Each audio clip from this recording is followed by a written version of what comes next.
Through nearly 2 decades of war, Afghan journalists have achieved historic milestones. Hundreds of media outlets have proliferated across the country since 2001, when the hardline Islamist Taliban movement was removed from power by a US-led invasion. But today, many Afghan journalists and the consumers they serve worry that the reconciliation talks that don't include clear definitions of press freedom in post-war Afghanistan could imperil an era of unmatched progress. Narges Horosh fears her right to work as a journalist could be negotiated away during the reconciliation talks between the government and the Taliban militants. We journalists want peace, but not a cost of being forced to wear a burqa or not having the same freedom of speech we have now. The Taliban must understand that all Afghans, both men and women, have the right to be free in this country. Prior to the US-led invasion, Taliban militants banned television and movies. The country's sole national broadcaster, Voice of Sharia, aired only Islamist propaganda. Women were allowed neither career nor schooling. And it has gained its strength in recent years. The Taliban has reasserted control over nearly 70% of the country, more territory than at any point since its rule ended. Journalists like Hamid Haidari, director of Kabul's Channel 1 TV, says he's afraid that control could stifle freedom of the press. I have concern and I don't know what the Taliban wants, if they reach an agreement with the Afghan government, what will be the future of the Afghan media, especially the freedom of speech in Afghanistan, because you see the Taliban are only saying that we are accepted the freedom of the media but have not say and clearly which kind of freedom do you want, because they say we will accept the media, we will accept the freedom of speech regarding the Afghan Sharia law that the Taliban are going to impose this.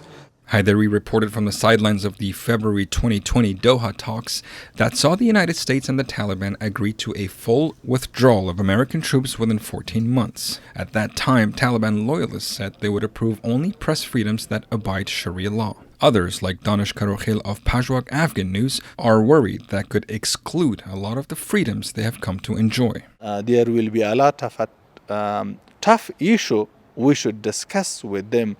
For example, a woman journalist work in field maybe one of the important topic, maybe they have a concern on it. And we should explain to them how it is important for our public, how it is important for our people, because we should raise the voice of Afghan women. They have a right to other public know what they want, what is their demand, what they want for their future. Najib Sharifi of the Afghan Journalist Safety Committee has criticized government officials for neglecting to demand press freedom guarantees from the Taliban and failing to include journalists in the negotiation process. Number one, we do not have a media representative as part of the negotiating team. This is one major concern. And the second concern is that in the past sessions, they have not been formal sessions of negotiations with the Taliban, but in these sessions,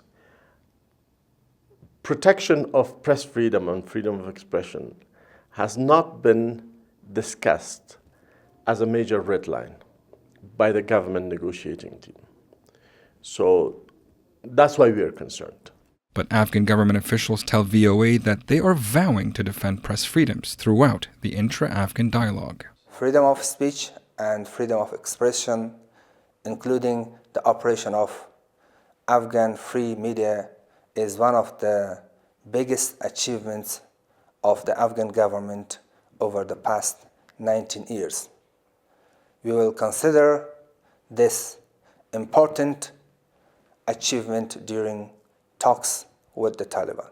Despite achievements of the past 19 years, many journalists in Afghanistan continue to work under death threats and may have lost their lives. The Afghan Journalist Safety Committee says at least 60 media professionals have been killed since 2001, and it's unclear if reporting will become any safer in the years to come. For Rahim Gulsarwan in Kabul, Afghanistan, and contributions from Pete Kobus in Washington, D.C., Bejan Hamdard, VOA News.